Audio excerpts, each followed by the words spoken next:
Здравейте.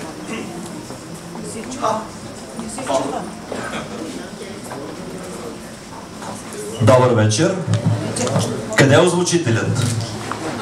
Да имах чук, един вълшебен чук, на лошите напук. Изпратила ви Лили Иванова, нали? Да ви проверите премиерата. Добре дошли още веднъж и от мен, но ще ползвам този микрофон. Много ми изглежда. Първо да аплодираме момичетата от Бенд One, музикално дуо Бенд One, Борислава Цигулка и Ива Флейта, който видях без моите очила. В първата част те свириха Бах, арията на Бах.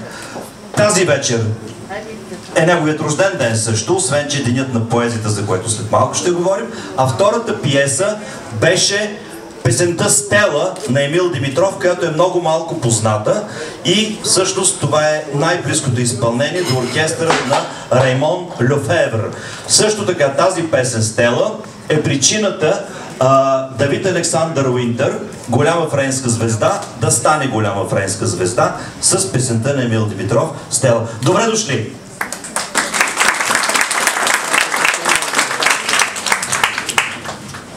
Нечии аплодисменти приличат на ремонт.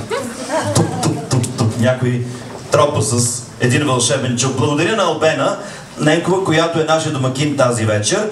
Разбира се, когато тя каза, че съм влетял, да, ще поема всички ремонти по дограмата, която изкъртих с моето влизане. Да поема от тук нататък аз. О, я го кажи, това е много сложно за мен. Това е шега поредна, че е сложно за него. Днес празнуваме Световния ден на поезията. Когато го говорихме това, Евгений каза, ама разбира се, как? Ще се опитам. Ще се опитам нещо да прочета и аз. Най-добре последното ми стихотворение. На вашето внимание, последното стихотворение на Евгений. Ми не виждам без очила. Сега.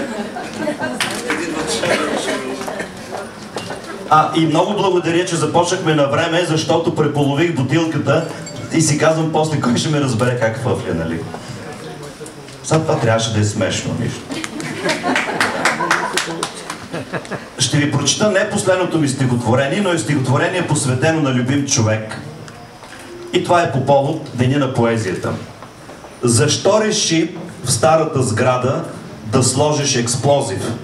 Тук имаше стая и ваза с рози, в хола стояха удобни пантофи, главата ми стряха бе за твоите строфи. Старата сграда не ти се сърди, тя беше скоро постегната. Улуците стари не мърдат, просторът ръце е протегнал. Има си всичко старата къща и те очаква халатът. Само ако решиш да се връщаш, си донеси стъпалата.